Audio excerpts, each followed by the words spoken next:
Moving on, as tensions run high between Iran and the United States, new satellite imagery is adding a fresh angle to the wider picture.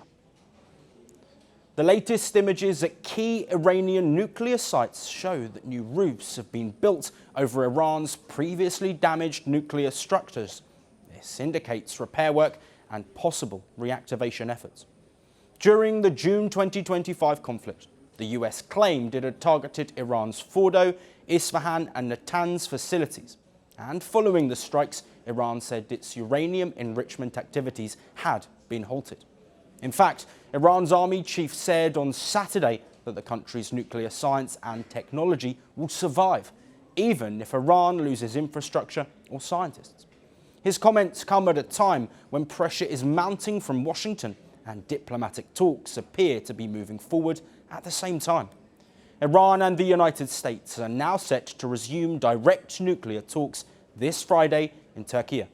The meeting will take place in Istanbul and will bring together US Special Envoy Steve Witkoff and Iranian Foreign Minister Abbas Araqchi. A regional diplomat said representatives from several West Asian countries, including Saudi Arabia, Egypt, Qatar and the UAE, are also expected to attend. Tehran has indicated it is willing to show flexibility on enrichment, including possible transferring a large stockpile of highly enriched uranium abroad, or accepting zero enrichment under a multinational consortium arrangement.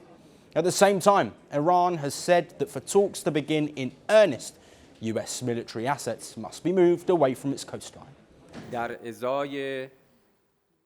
In exchange for confidence building and addressing pretexts over concerns about Iran's nuclear program, surely our demand is the lifting of the unjust sanctions that have been imposed on the Iranian people in recent years. The issue we are dealing with now also includes threats, and certainly in any negotiation, in any diplomatic process, all of these must be addressed together.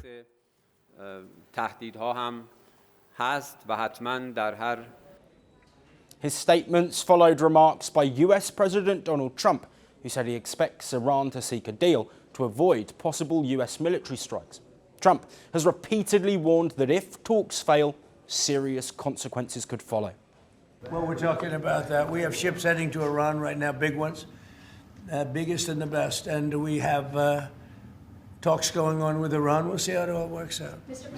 Well, I can't tell you what I'm going to do because right now, we have a tremendous force going there, just like we did in Venezuela, even bigger.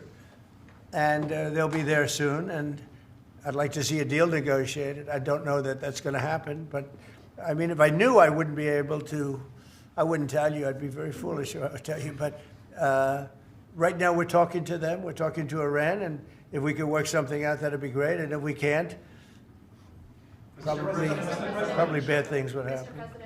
And despite the show of force, diplomacy is back on the table. Iranian President Masoud Pezeshkian confirmed he has ordered the start of nuclear talks with the United States, but with clear conditions. I should also state unequivocally that Iran's defensive and missile capabilities and Iran's missiles will never be the subject of any negotiations. I do not think any country is prepared to compromise with anyone over its own security and defense. While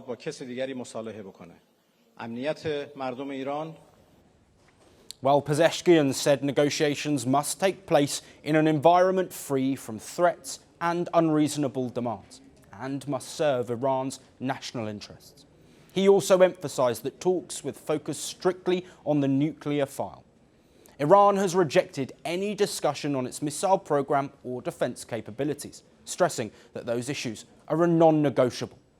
Iran's foreign minister has said a deal is possible, provided Washington pursues a fair agreement. After the failure of this recent conspiracy, now they are the ones who are talking about diplomacy again, and we have always been ready for diplomacy, provided that it is from an equal position, provided that it is for mutual respect and to secure different interests with the Iranian people. We must speak with respect. Whoever speaks with respect, you will respond with respect, and whoever speaks with threats and force will be responded to with the same language.